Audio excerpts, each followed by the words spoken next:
Quand on est naturellement curieux, chaque jour est une leçon. Mais je parie que tu ne te doutais pas à quel point il y a à apprendre sur ces objets, apparemment banals, qu'on utilise et qu'on voit tous les jours. Des présentoirs de magasins trompeurs aux messages cachés dans les restaurations rapides, voyons encore une nouvelle série de secrets incroyables cachés dans des objets du quotidien. Wouhou!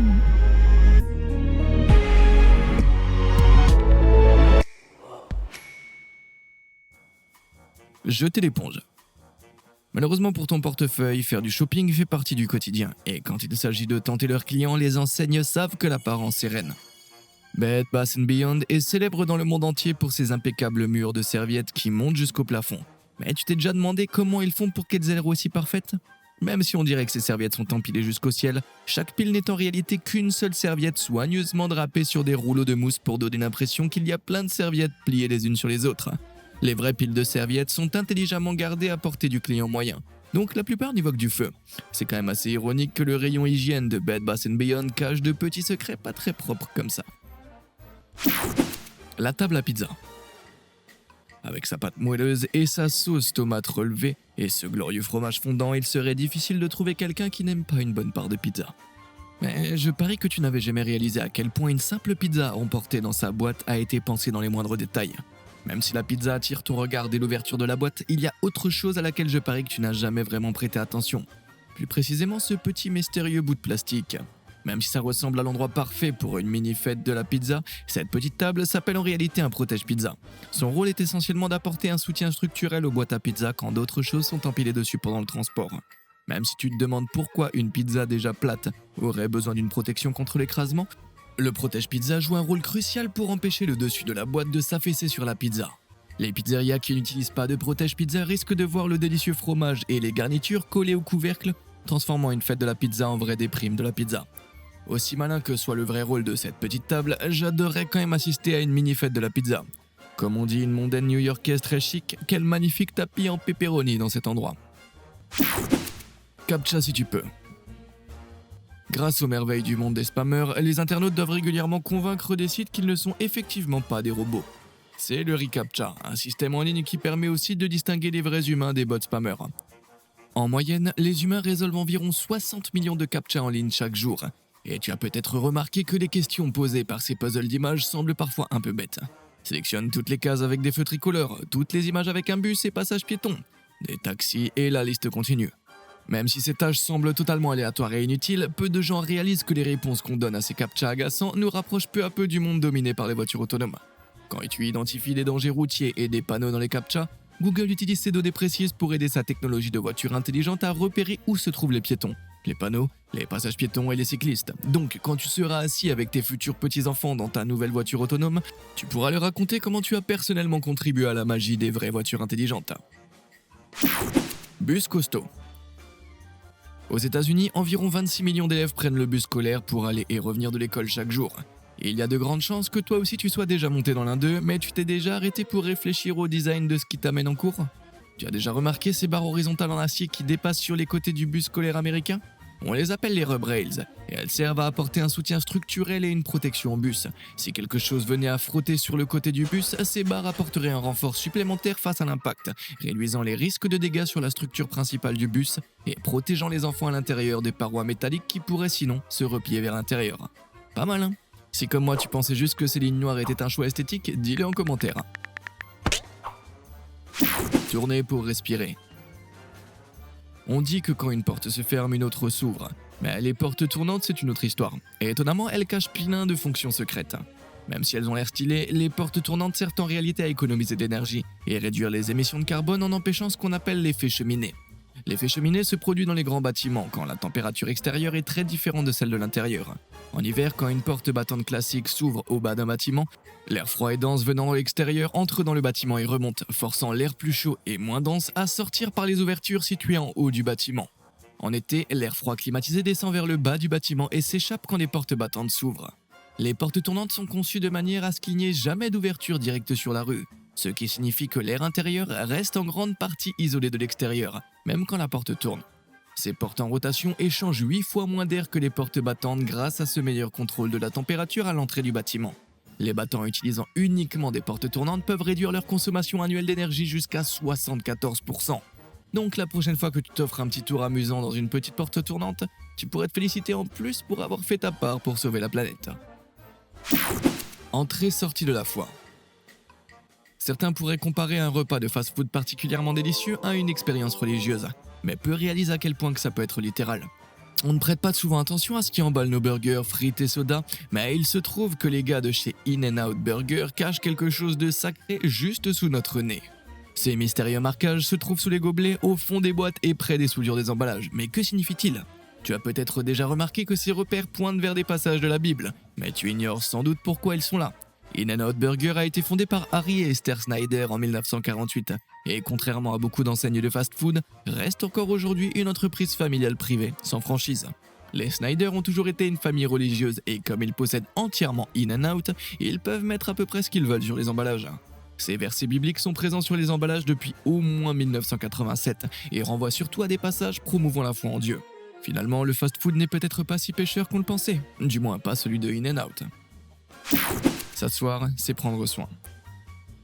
Y a pas beaucoup de meilleure façon de retrouver des amis qu'autour d'un verre bien frais au bar. Même si garder l'équilibre sur un tabouret n'est pas toujours ce qu'il y a de plus simple ou confortable. Je parie que tu n'avais jamais réalisé que t'étais assis sur une mine d'or de secrets. Tu as peut-être remarqué que certains tabourets de bar ont un petit trou rond au milieu de l'assise. Même si ça semble parfaitement placé pour lâcher discrètement un paix en public, il y a bien plus que ça. L'une de ces raisons de ce trou d'assise tient à la pression de l'air, et je parle pas de celle de ton trou de balle. Sans ce trou, les chaises risqueraient davantage de rester coincées quand elles s'empilent à cause du vide d'air qui se forme entre deux chaises. Plus évidemment, il sert aussi de prise pratique pour y passer un doigt et mieux les déplacer. Grâce au trou bien pensé du tabouret, le seul numéro d'équilibriste qu'il te reste à faire, c'est quand tu es assis dessus. La voie facile. Il est facile pour les piétons de suivre leur routine quotidienne sans trop prêter attention au trottoir qu'ils empruntent. Pourtant, certaines caractéristiques sont essentielles pour permettre à certaines personnes de s'y déplacer. Si tu as déjà remarqué les motifs en relief comme ceux-ci au sol, ils ne sont pas là pour changer le rythme de la marche. C'est ce qu'on appelle le guidage tactile. Il est conçu pour guider les personnes malvoyantes dans des zones fréquentées comme les trottoirs en ville et les stations de transport public. Il existe deux grands types de guidage tactile, les dalles directionnelles et les dalles d'alerte. Les dalles directionnelles comme celle-ci servent à guider les personnes malvoyantes vers des repères importants, comme les quais de gare ou les sorties accessibles. Les dalles d'alerte fonctionnent souvent avec des dalles directionnelles et peuvent signaler un changement de direction ou des repères importants comme le bord d'un quai ou d'un trottoir. Ce qui n'est pas le seul message secret caché dans nos trottoirs. Qu'on aime ou pas, les graffitis font désormais partie du quotidien. Les citadins en particulier sont tellement habitués à voir ces hiéroglyphes urbains tous les soirs qu'ils sont devenus synonymes de vie urbaine. Mais savais-tu qu'une partie d'entre eux est en réalité censée être là ? Certains messages peints à la bombe ne signifient rien pour un œil non averti, mais ils sont essentiels pour avertir les ingénieurs en voirie et les ouvriers des différents dangers souterrains présents dans la zone. Ces marquages sont codés par couleur et parmi les couleurs courantes, le rouge indique les lignes électriques, le jaune les conduites de gaz et de pétrole, le vert les égouts et évacuation et l'orange les câbles de communication. Celui-ci en particulier indique un câble de communication passant sous terre, avec la ligne et la flèche montrant que le câble est en réalité légèrement décalé par rapport à la position marquée. Ce décalage arrive généralement quand quelque chose empêche de marquer l'emplacement exact, comme un bâtiment ou une route fréquentée. Donc la prochaine fois que tu te balades sur le boulevard, tu sauras que le trottoir lui-même est bien décidé à faire en sorte que tout le monde, ouvrier comme passant, avance sur la voie facile. À côté de la cible. Avec presque 2000 magasins aux États-Unis, il y a de grandes chances que l'Américain moyen visite ou voit un magasin Target quasiment tous les jours. Tu reconnais sûrement le célèbre logo en cible rouge de la marque, mais as-tu déjà remarqué ces grosses sphères rouges placées juste devant les magasins ? Tu pensais peut-être que c'était que de la déco pour renforcer l'esthétique de la marque, mais ces énormes boutons rouges sont en réalité une fonction très importante. Ce sont des bornes de protection. Elles servent de barrière entre les voitures et la devanture du magasin, protégeant les clients si un véhicule perdait le contrôle. Même si les bornes que tu connais ressemblent probablement davantage à ça, Target a saisi l'occasion pour que les siennes fassent mouche en matière d'identité de marque. Chick-fil-A OK. Tes parents t'ont peut-être dit que trop de fast-food c'est pas bon pour toi. Mais on ne se lasse jamais des secrets du fast-food. Même si le débat sur la chaîne qui sert les meilleurs nuggets reste ouvert, ce n'est un secret pour personne que Chick-fil-A est bien placé. Mais le vrai secret ne concerne pas les nuggets de Chick-fil-A, mais la boîte dans laquelle ils arrivent. En novembre 2018, un utilisateur de Twitter, de génie, pensait avoir résolu le grand mystère de Chick-fil-A. Selon lui, le trou à l'arrière de la petite boîte de nuggets existe pour poser la boîte sur ton gobelet et y passer ta paille. Moi je suis toujours partant pour une astuce fast-food, mais là ça semblait un peu douteux. Et c'est parce que ça l'est. Ce trou est en réalité une languette détachable et son utilité va bien au-delà d'un simple passage pour paille. Il y a en fait 3 languettes détachables à l'arrière des boîtes de Chick-fil-A. Ils utilisent pour servir ces morceaux de poulet, mais elles ne sont pas là pour les pailles. Selon l'entreprise, ces 3 languettes perforables servent à indiquer ce qu'il y a dans la boîte. Nuggets, strips ou autre. Cela dit, l'astuce avec les pailles reste plutôt cool, et on peut dire sans exagérer que Chick-fil-A est vraiment chic rempli de secrets. À la recherche de la semelle. Même si tu portes peut-être des baskets Vans pour le style, elles ont gagné en popularité à la fin des années 60 comme des chaussures pratiques et abordables. Quand le skateboard a explosé dans les années 70, Vans a développé son design emblématique, et grâce à leurs semelles adhérentes, durables et lestées, elles étaient idéales pour les skateurs, surtout que le grip sur les planches commençait tout juste à se répandre. Mais il existe un petit tour plutôt génial que tu peux faire avec des Vans sans skateboard. Regarde ça.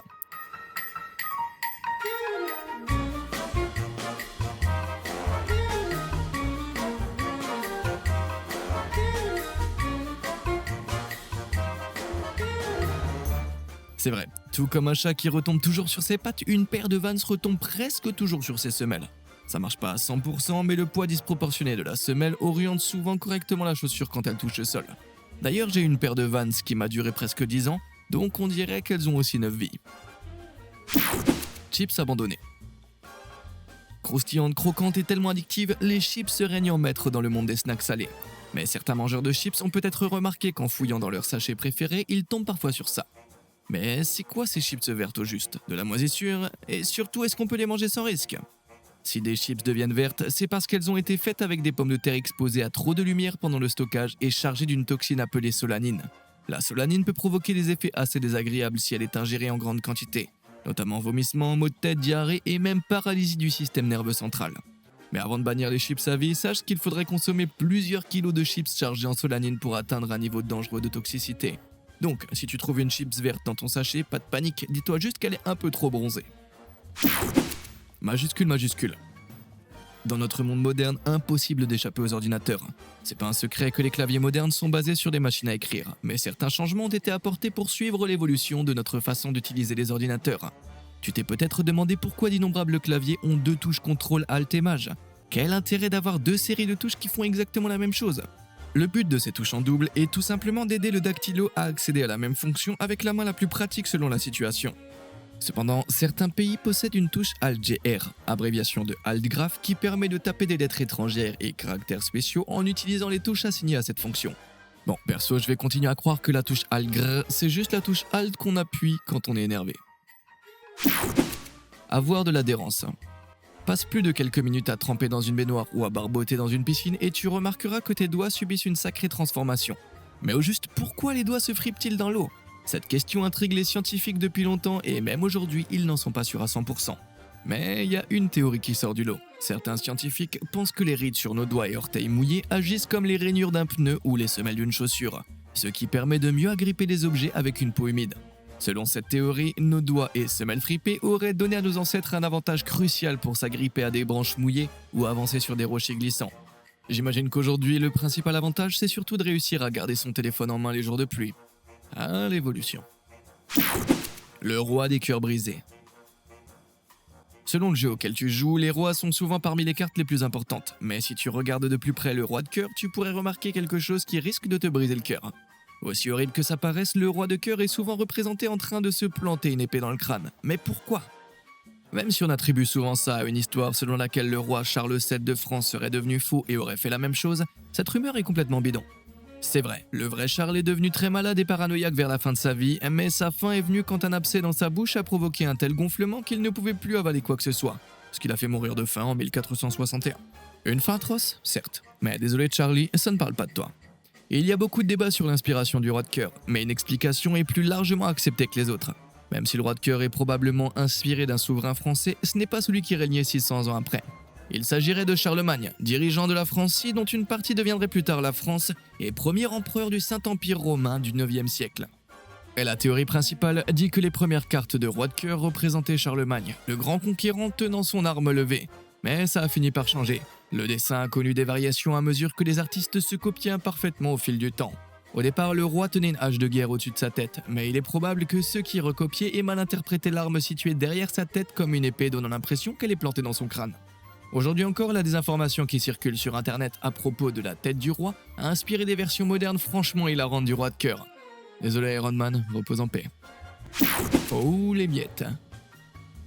Faire griller quelques tranches dans le grille-pain fait partie du quotidien de beaucoup de gens. Mais un nombre surprenant de personnes ne réalisent pas que leur appareil de cuisine préféré cache un secret juste sous leurs yeux. À la base de certains grille-pains, tu trouveras un compartiment caché qui joue un rôle très important. Et si tu ne le connais pas, tu risques d'avoir une sacrée surprise bien sale. C'est un tiroir ramasse-miettes qui récupère toutes les miettes qui tombent quand tu mets au retire du pain du grille-pain. Selon les fabricants, il faut en fait vider le tiroir à miettes toutes les 2 à 3 utilisations. Alors attends-toi à un vrai film d'horreur version débris si tu ouvres le tien pour la première fois. Oh, les miettes en effet. Secret bien sauce. L'une des meilleures choses lors d'un passage chez McDonald's, c'est le coin sauce. Malgré l'abondance de sauce, en sachet ou en pompe, les habitués se sont souvent déjà demandé où les poser. Les vider dans un petit récipient est une bonne option, mais il existe une solution encore plus pratique si tu as des frites. Tu peux en fait plier l'arrière de la boîte de frites pour créer une petite plateforme parfaite pour ton ketchup.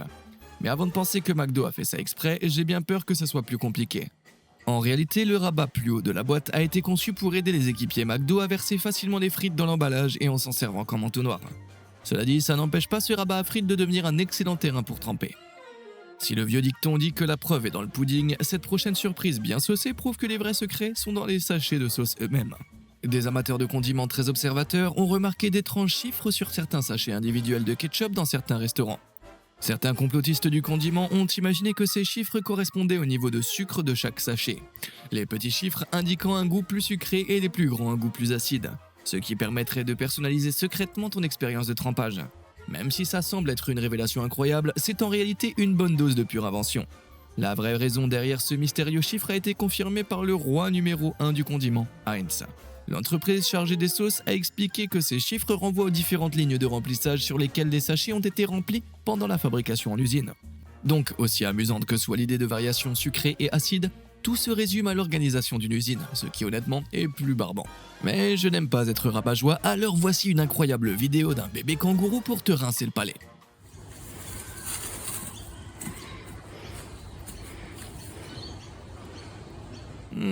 Beaucoup mieux. Bon, tu connais d'autres secrets incroyables du quotidien ? Dis-le moi en commentaire, et tu pourrais bien les voir apparaître dans la prochaine partie de la série, avec une mention spéciale bien sûr. Allez, comme d'habitude et jusqu'à la prochaine fois, merci de nous avoir suivis.